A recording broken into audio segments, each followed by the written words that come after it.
Now for the presentation of the colors.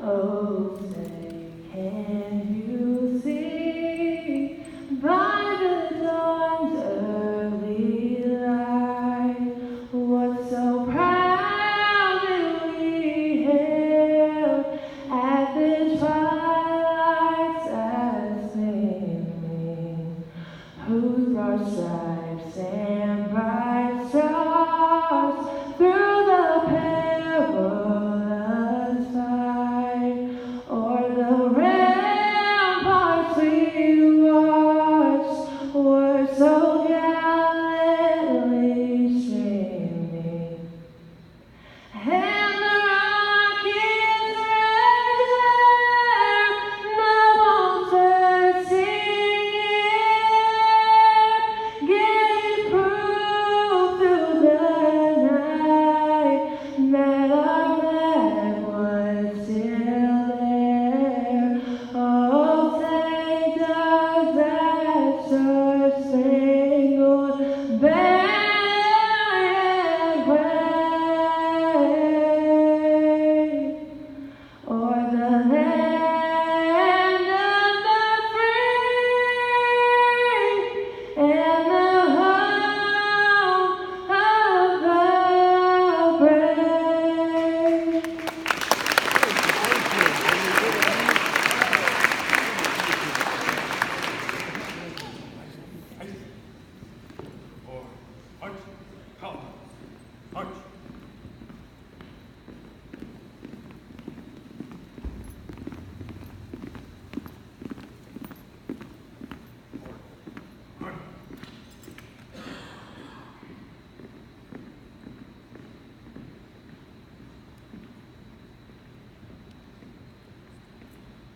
Thank you. You may be seated.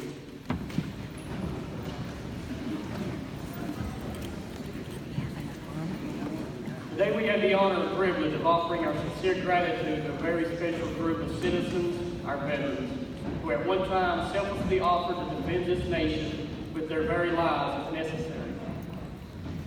All of our veterans served in the event that our nation had had to resort to an armed conflict to solve the problem, and many of them served during an armed conflict. Please turn and honor our veterans from all branches of service, from the areas, conflicts, and or peacetime. Today we recognize our veterans by conflict areas, understanding that this gives us a reference point for their time in service, and does not distinguish between those who served in conflict or those who served during peacetime. All the veterans standing before you today, thank you for your service.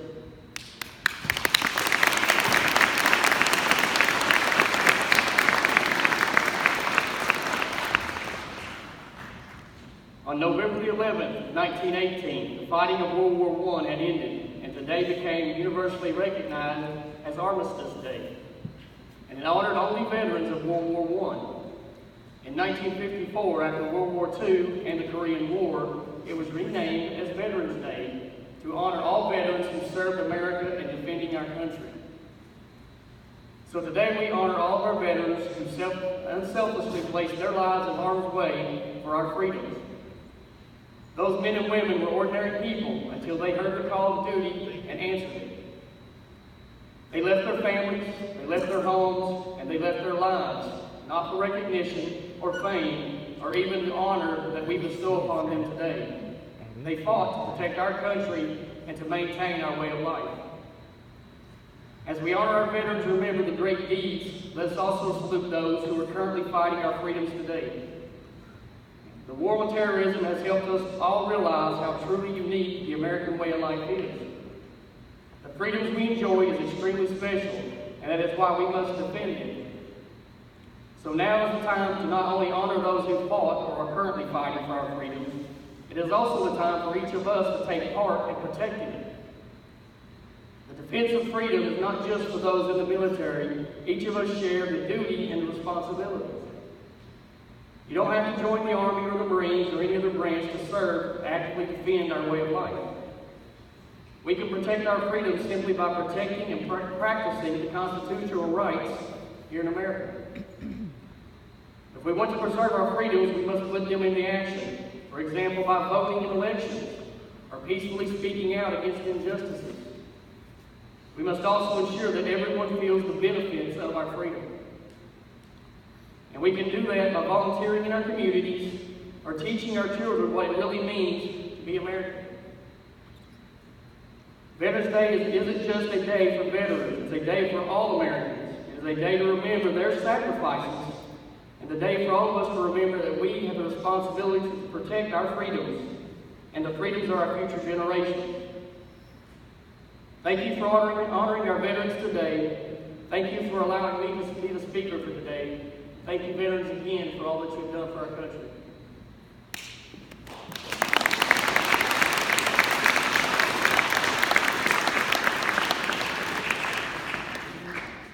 In closing, we can be here in this gym, what I consider one of the most beautiful places on earth, because of the sacrifices of these men and women and the countless others like them. Currently, we have soldiers, sailors, airmen, Marines, and Coast Guard, many of them friends and battle buddies standing watch in over 100 countries throughout the world. It has been said before that it's our service members and these veterans who come before them that guarantee us the right to free speech, not the politicians. It is them, that, not the priest, that guarantees us our freedom of religion.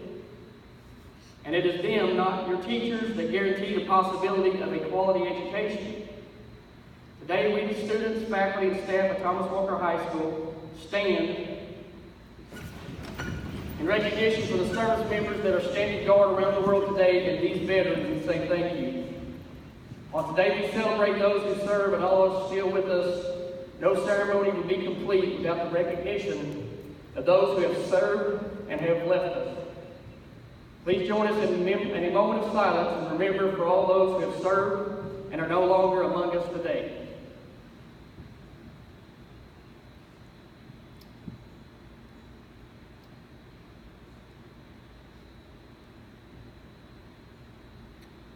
Thank you. Again, thank you for attending our ceremony today, and again, thank you, veterans, for being with us today and helping us celebrate this day. Thank you.